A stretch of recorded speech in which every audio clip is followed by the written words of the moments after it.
सुप्रभात बच्चों। आज हम बीए प्रथम वर्ष के प्रथम सेमेस्टर में हिंदी साहित्य का इतिहास के बारे में चर्चा करेंगे। हिंदी साहित्य के इतिहास में सबसे पहले हमने हिंदी साहित्य के इतिहास में आदिकाल की परंपरा, लेखन और परंपरा के बारे में चर्चा की थी। उसके बाद नामकरण के बारे में चर्चा की थी और उसी कड़ी में उनकी परिस्थितियाँ और उनकी प्रवृत्तियों के बारे में चर्चा की थी। इसी कड़ी में रासो शब्द की व्युत्पत्ति और रासो काव्य परंपरा का परिचय, उसके बारे में आज हम चर्चा करेंगे। रासो शब्द की उत्पत्ति। रासो शब्द की व्युत्पत्ति और प्रयोग के संबंध में विद्वान एक मत नहीं है। हिंदी साहित्य के पहले इतिहास लेखक गार्सद तासी ने रासो शब्द को राजस्यु या राजस्यु से उत्पन्न स्वीकार किया है। पंडित हरप्रसाद शास्त्री ने रासो का संबंध राजयज्ञ से जोड़ा है। आचार्य रामचंद्र शुक्ल ने रसायन से रासो की उत्पत्ति मानी है। डॉक्टर हजारी प्रसाद द्विवेदी ने रासो का मूल रूप रास या रासक माना है। वस्तुतः रासो शब्द की उत्पत्ति संस्कृत के रास धातु से हुई है, जिसका अर्थ गीत युक्त मंडलकार समूह या नृत्य है। इन सभी मतों में डॉक्टर हजारी प्रसाद द्विवेदी का मत अधिक युक्ति संगत प्रतीत होता है। भाषा विज्ञान की दृष्टि से रासों की व्युत्पत्ति रास या रासक शब्द से संभव हो सकती है। रासक शब्द अपभ्रंश भाषा का शब्द है, जिससे राजस्थानी में राजस्यु बना। यही राजस्यु आगे चलकर रासो शब्द में परिणत हो गया। रासो लोक प्रचलित नाट्य परंपरा से निकला हुआ प्रतीत होता है। भागवत का रास भी लोक से लिया गया है और नाट्य का रासक भी। इसमें गीत और नाट्य दोनों का मिश्रण होता है। ब्रजमंडल की रासलीला लोक प्रचलित रास का ही विकसित रूप है। रास शब्द का प्रयोग श्रीमद् भागवत में भी मिलता है। वहाँ इसे गीत नृत्य माना गया है। धीरे धीरे गे नाटक के रूप में रास शब्द प्रयुक्त होने लगा। अपभ्रंश भाषा में रास और रासक शब्द से अनेक चरित काव्यों की रचना हुई, जैसे श्रुति पंचमी रास, उपदेश रसायन रास, संदेश रासक आदि। हिंदी में यही रास परंपरा चरित काव्यों के रूप में रासों के नाम से प्रचलित हुई। रासो काव्य परंपरा क्या है? रासो काव्य परंपरा के बारे में हम चर्चा करेंगे।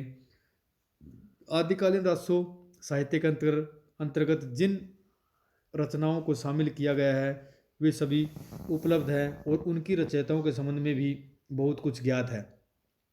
इन रचनाओं के पाठ, काल और तिथियां आदि की दृष्टि से इनमें संदेशात्मक स्थल मिलते हैं। ऐसे में रासो शब्द को, रासो काव्य को संदिग्ध कहना उचित ही प्रतीत होता है। इस काल का साहित्य काव्यात्मक दृष्टि से बेजोड़ है। रासो काव्य प्रबंध और मुक्तक दो काव्य रूपों में मिलते हैं। प्रथम वे काव्य जिसमें इतिहास प्रसिद्ध व्यक्तियों के जीवन की घटनाओं से संबंधित है, जैसे पृथ्वीराज रासो। दूसरे वे काव्य जो लोक प्रचलित कथाओं पर आधारित होते हैं, जैसे संदेश रासक आदि। आदिकाल में रासो काव्य ऐतिहासिक व्यक्तियों के जीवन चरित्र से संबंधित है। इन रासो काव्यों में घटनाओं को बड़े मनमाने ढंग से तोड़ा मरोड़ा गया है। रासो काव्यों के रचयिता अपने आश्रयदाताओं, राजा की अतिशोक्तिपूर्ण प्रशंसा करते थे। इस कारण ऐतिहासिकता व प्रामाणिकता संदिग्ध हो गई है। आदिकाल के प्रसिद्ध रासो ग्रंथ का परिचय हम यहाँ करेंगे। जितने भी रासो काव्य ग्रंथ हमें मिलते हैं, उसमें से मुख्य जो हमें मिले हैं उनकी चर्चा आज हम संक्षिप्त रूप में करेंगे। नंबर 1, खुमान रासो। खुमान रासो आदिकाल की वीररस प्रधान रचना है। इसके रचयिता के बारे में विद्वानों में मतभेद है कि इस रचना का रचयिता बाण भट्ट है या दलपत विजय। इस संबंध में अधिकतर विद्वानों ने दलपत विजय को ही खुमान रासो का रचयिता माना है। इसमें चित्तौड़ के राजा खुमान का वर्णन है। इस ग्रंथ की चर्चा शिव सिंह सरोज में भी मिलती है। इतिहासकार कर्नल टांड ने चित्तौड़ के 3 खुमान राजा स्वीकार किए हैं। इसमें किसी खुमान राजा का वर्णन है यह पता नहीं चलता। इस रचना में 9वीं शताब्दी के खुमान से लेकर 15वीं और 18वीं शताब्दी के राणा संग्राम तक की चर्चा की गई है। इसमें बप्पा से लेकर मोतीलाल मनारिया ने इसे संवत 1730 से 1760 के बीच की रचना माना है। इसके रचयिता जैन साधु शांति विजय के शिष्य दलपत विजय को माना है। इस रचना में कुमान वंश का इतिहास है। इसमें प्रक्षिप्त अंश बाद में जोड़े गए हैं। इन्हीं प्रक्षिप्तांशों के कारण इसकी भाषा की प्राचीनता क्षीण हो गई है, लेकिन असली अंशों में भाषा प्राचीन ही है। काव्यों की दृष्टि से यह महत्वपूर्ण रचना है। यह गे शैली में रची गई है। 5000 के इस विशाल ग्रंथ में राजाओं के युद्ध के विस्तृत वर्णन मिलते हैं। इसमें नायिका भेद, विवाह, षड ऋतु आदि का विस्तृत वर्णन किया गया है। इस रचना में दोहा, कवित, सवैया,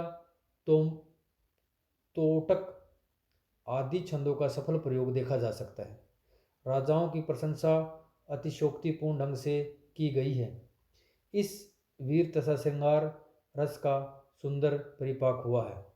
इस प्रकार से हम देखते हैं कि खुमान रासों की जो रचना है वह असंदिग्ध सी हमें नजर आती है। विशल देव रासो श्रेष्ठ श्रृंगारिक रचना है। यह गै शैली में रची गई है। इसके रचयिता नरपति नाल माने जाते हैं। नरपति नाल अजमेर के राजा विशल देव के समकालीन माने जाते हैं। डॉक्टर मोतीलाल मनारिया ने व हजारी प्रसाद द्विवेदी आदि विद्वान ने अजमेर के नरपति नाल और गुजरात के नरपति नाल को एक ही माना है, किंतु इसके समय में भिन्नता है। इस ग्रंथ की 27 प्रतियां मिली है, जिसका संपादन करके डॉक्टर माता प्रसाद गुप्त ने 500 छंदों में 128 छंदों को प्रमाणिक माना है और शेष को असंदिग्ध ही माना है। इन्होंने इसका रचना काल जो है 1312 ईस्वी माना है, किंतु अधिकतर विद्वानों ने इस ग्रंथ में उल्लिखित संवत 1272 संवत और 1500 को इसका रचना काल स्वीकार किया है। इस ग्रंथ में रचनाकार इस प्रकार दिया गया है। 1272 मंझारी जेठ बदी नवमी बुधवारी नाल्य रसायन आरभई शारदा तुठी ब्रह्म कुमारी। 1272 को कुछ आलोचक संवत 1272 मानते हैं और कुछ 1212 ही मानते हैं। 1212 की ज्येष्ठ बदी नवी को ही बुधवार पड़ता है। इस प्रकार से प्रेम काव्य के 4 खंड हैं। प्रथम खंड में परमार नरेश भोजराज की पुत्री राजमती से विशलदेव का विवाह। दूसरे खंड में राजा विशलदेव का अपनी रानी से रूठकर उड़ीसा की ओर चले जाना। तीसरे खंड में राजमती का वीर वर्णन है। चतुर्थ खंड में राजा विशलदेव का वापस लौट आना और राजा रानी का मिलन आदि का वर्णन किया गया है। यदि प्रमाणिकता के विवाद को छोड़ दिया जाए तो इस रचना को आदिकाल की श्रेष्ठ रचना कहा जा सकता है। इस रचना में कवि ने श्रृंगार रस के दोनों पक्षों संयोग और वियोग की सभी दशाओं का उत्कृष्ट वर्णन किया है। डॉक्टर रामकुमार वर्मा का कथन इस संबंध में है, लोकरंजन के लिए विशलदेव रासों में काव्य का सौंदर्य मनोवैज्ञानिक ढंग से अनेक प्रसंगों में सजाया गया है। उसके जीवन को स्वाभाविक विचार घृत जीवन को सरल विश्वास शकुन संस्कार बारहमासा आदि बड़ी सरसता के साथ चित्रित किए गए हैं। नंबर 3 जो है परमाल रासो को आला खंड के नाम से भी जाना जाता है। परमाल रासो के रचयिता जगनिक नामक भाट को माना जाता है। इनका रचना काल 1173 ईस्वी माना गया है। जगनिक कालिंजर के राजा परमादिदेव परमाल के दरबारी कवि थे। इनको कवि चंद्रवरदाई के समकालीन माना जाता है। जगनिक ने इस रचना में इस रचना में महोबा के दो प्रसिद्ध वीरों आला और उदल की वीरतापूर्ण 52 लड़ाइयों का तथा विवाह आदि प्रसंगों का वर्णन काव्यात्मक सौंदर्य ओजपूर्ण शैली में वर्णन किया है। कुछ विद्वान इसे पृथ्वीराज रासो का ही महोबा खंड मानते हैं, जो कि युक्ति संगत नहीं है, क्योंकि इसमें पृथ्वीराज की प्रशंसा नहीं है। परमार रासो अपने गेय तत्व एवं वीर रस की प्रधान काव्यों की लोकप्रियता के कारण जनकंठ में सुरक्षित रहा है। परमार रासो नाम बाबू श्याम सुंदर दास का दिया हुआ है, जिन्होंने इसे 1911 में नागरिक प्रचारणी सभा के माध्यम से प्रकाशित करवाया। हरियाणा, उत्तर प्रदेश और राजस्थान में वर्षा ऋतु के दिनों में इसे गाया जाता है। फरखुराबाद के कलेक्टर चार्ल्स इलियट ने जगनिक के लोक प्रचलित आल्हा बिंदी हटानी है संबंधित गीतों का संग्रह आल्हा खंड के नाम से प्रकाशित करवाया। इस ग्रंथ में वीर रूप तो सुरक्षित है, पर जगनिक के मूल ग्रंथ क्या क्या रूप है कहना कठिन है। जनकंठ का आश्रय पाकर इसे प्रसार की कोई सीमा नहीं है। अनेक भौगोलिक अशुद्धियां और अतिशोक्तियों के बावजूद आल्हा के छंद जनमानस को अपनी लोकप्रियता से प्रभावित करते हैं। आज भी वर्षा ऋतु के दिनों में उत्तर प्रदेश, हरियाणा, राजस्थान आदि के गांव में सारंगी तथा ढोल की थाप पर आल्हा को बड़े चाव से गाते हैं और सुनते भी हैं। गायक के कंठ से ज्यों ही गीत का स्वर निकलता है वो झूम उठते हैं। 12 वर्ष सो कुकर जिए, ओले तेरे जिए सियार, बरसी 18 क्षत्रिय जीवे, आगे जीवन को धिक्कार। इस प्रकार वो झूम उठते हैं। इस प्रकार की पंक्तियों को सुनते ही श्रोता भाव से रोमांचित और आत्मविभोर हो जाते हैं। हमीर रासो इस ग्रंथ के बारे में निश्चित रूप से कोई प्रमाणिक नहीं मिलता। यह कवि सारंगधर की रचना मानी जाती है।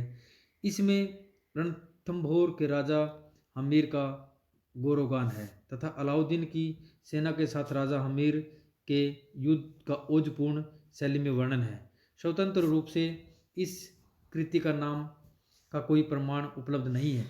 अपभ्रंश भाषा के प्राकृत पेंगलम नामक ग्रंथ में हमीर विषयक 8 छंदों के आधार पर आचार्य शुक्ल ने इसे स्वतंत्र ग्रंथ मान लिया था, पर सारंगधर को इसका रचयिता माना है।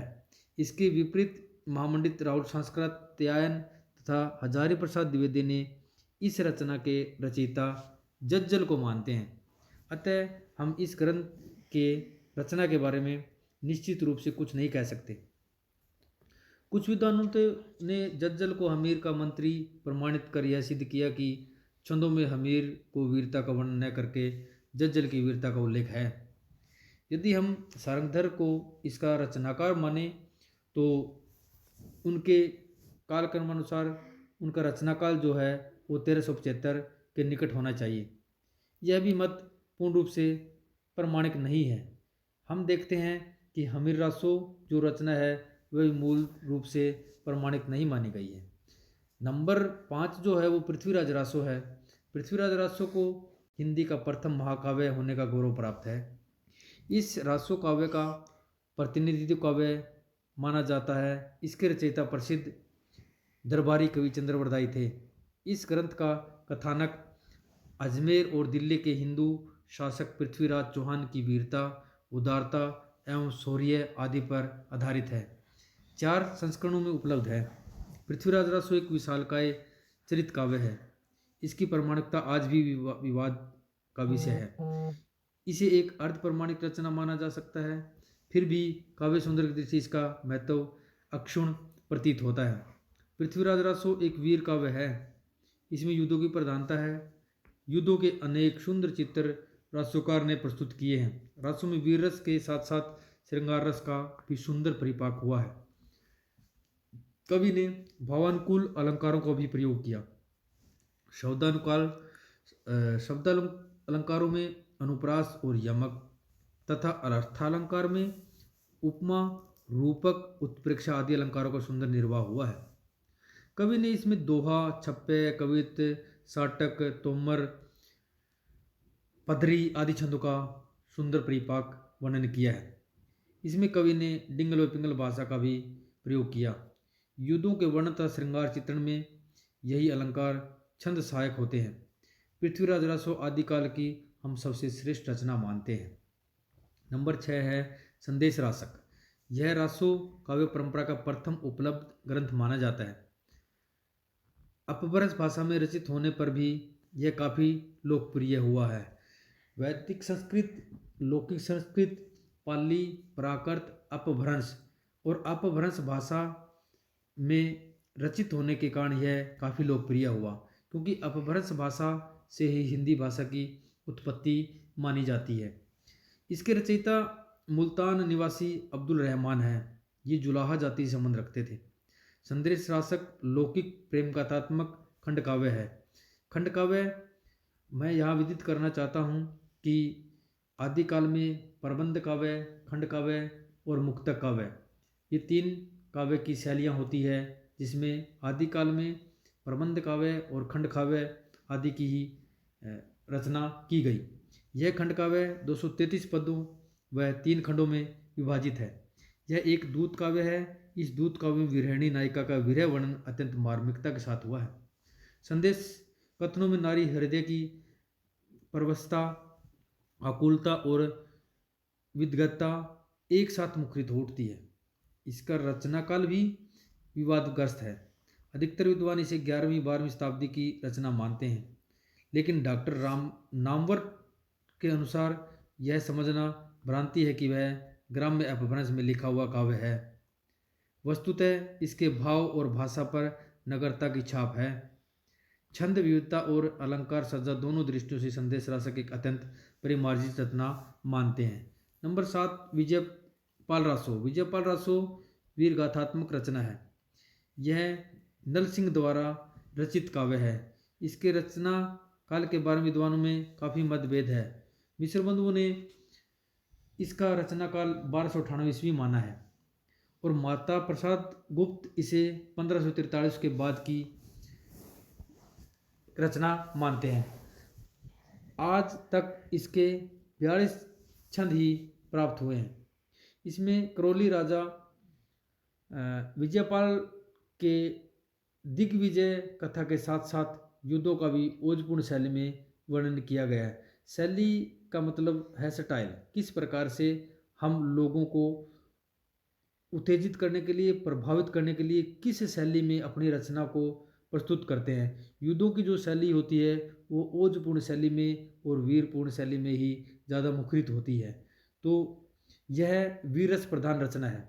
यह रचना अपभ्रंश भाषा में लिखी गई है।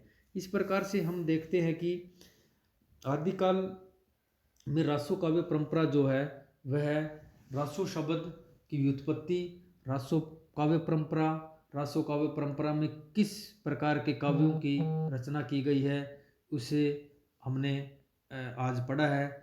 तो हम आशा करते हैं कि आपने इसे बहुत अच्छी तरह समझा होगा। धन्यवाद।